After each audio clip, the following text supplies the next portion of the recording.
Hi, Pisces. This is Alexander Creek, astrologer and intuitive. Welcome to your September 2022 monthly horoscope. A quick reminder before we dive in: make sure you're watching your horoscope for your rising sign if possible. So, if you know your birth time and birth location, and if those are accurate information available to you, watch your video for your rising sign as well. Because watching for your sun sign can certainly be helpful, but watching for your rising sign can give you very literal timing things that can be very applicable to your life, and it's a lot more accurate. So, after a pretty crazy August, I think for a lot of people, this month is a little bit quieter. We have Venus changing signs this month. Venus is going to go into relationship sector. We have a full moon in your sign this month. We have some nice. I think we have some pretty good stuff for you. We do have a Mercury retrograde this month as well, but it's not that bad. Who cares? It happens 3-4 times a year. It'll be fine. So first of all, we have Venus changing signs. So on September 5th, Venus, the planet of love, beauty, harmony, relationships, money, aesthetics, smoothing things over. She will be changing signs. She'll be going into Virgo, your opposite sign, and spending from September 25th through September 29th in your partnership and relationship sector. So this is certainly good, if you're wanting to start a new relationship, whether it's romantic or business or friendship, anything where it's your one-on-one relationships is going to benefit from Venus being here. Venus is going to help you attract things to you. It's going to help you bring in opportunities, and it's going to just make you a little bit more appealing in relationships. So, and this can also help if you have a legal dispute as well, because Venus is about smoothing things over and kind of bringing some opportunities. So this can certainly help your love life if you're single, or even if you are coupled up or married or partnered. This can bring a little bit of smoothing things over in a relationship if you're working through something with someone, because Venus has a tendency to sort of smooth things over and bring harmony and beauty. So that'll be there for most of the month.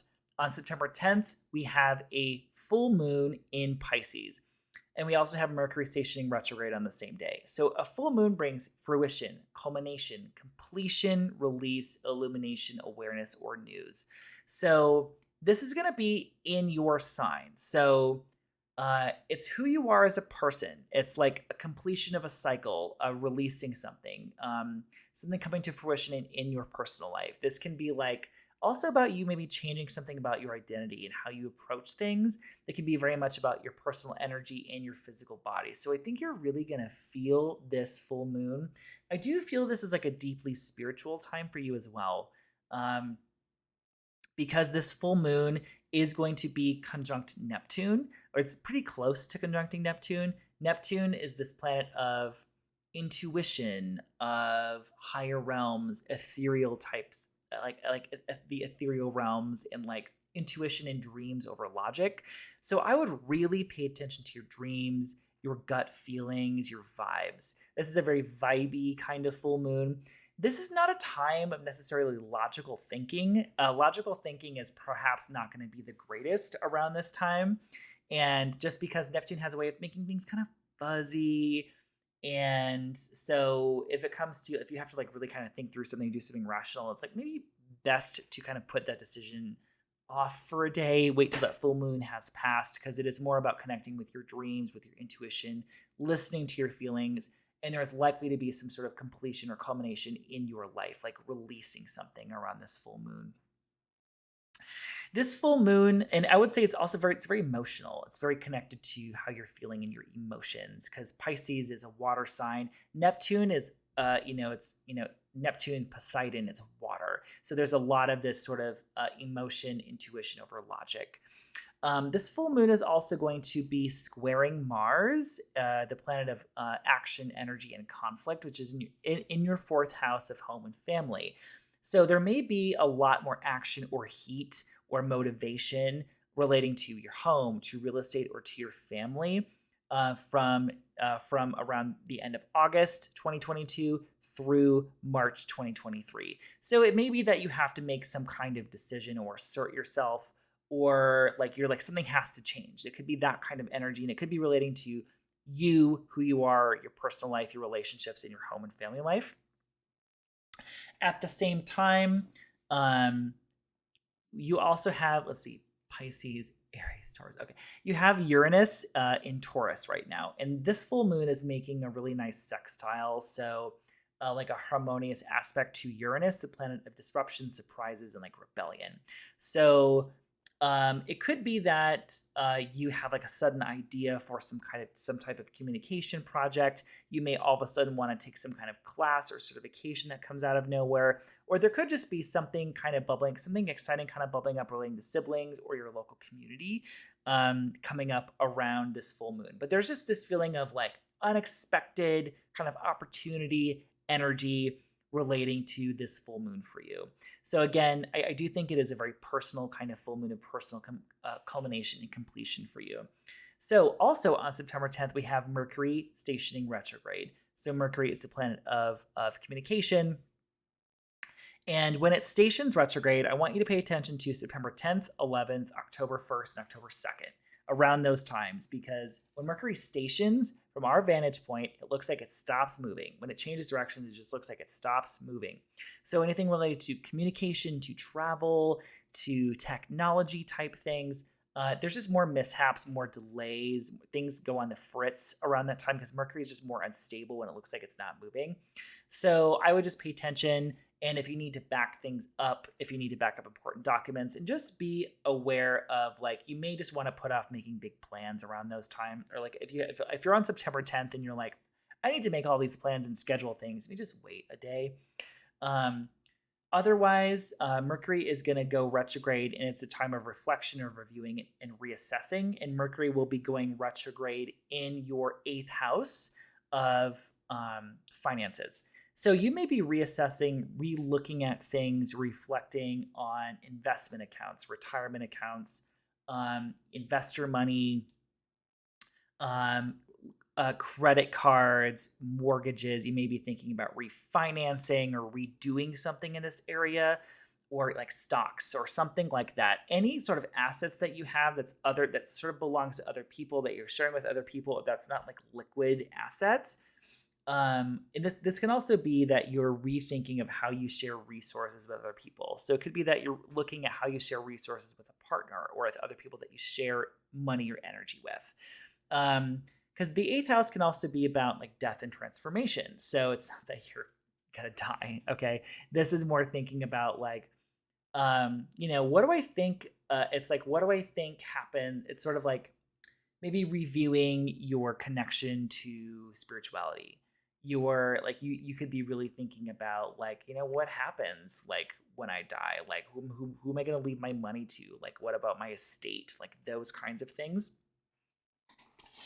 When Mercury moves, it's going to be in your 8th house from September 10th through September 23rd.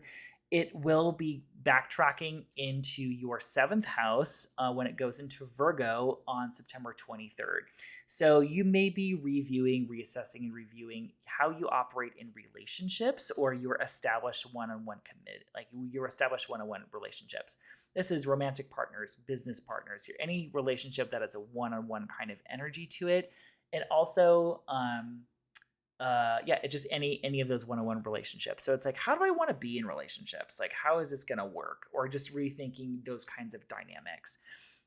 It could be roommate, business partner. It could even be the 7th house is also your open adversaries. So if you're like if you're involved in some kind of legal dispute, you may be rethinking of how that is being handled. And that is going to be from September 23rd through October 2nd. So we have a new moon on September 25th. So after you kind of reflected, reassessed, and reviewed and gone over things in your financial life, there is a new beginning, a new opportunity in that area of your chart. So new beginning, new opportunity, a new cycle, a seed being planted as far as, again, retirement accounts, investment accounts, stocks, loans, mortgages, credit cards, stuff that you owe, or accessing those lines of credit, or even, like looking for grant or investor money, or even things involving estate and inheritance. So you have a new beginning in that part of your chart. So there's a chance to kind of improve your financial life, I really feel like, with that new moon. You have that new moon is going to be opposing Jupiter. Jupiter is a planet of expansion, of benevolence, of luck, of faith, and that is currently in your second house of earned income and like liquid money, liquid assets, your any resources that you have available to you. There's an expansion in that area of your chart from May 2022 to around Halloween. That's as long as Jupiter is in that part of your chart. So that new moon connected to Jupiter, opposing Jupiter.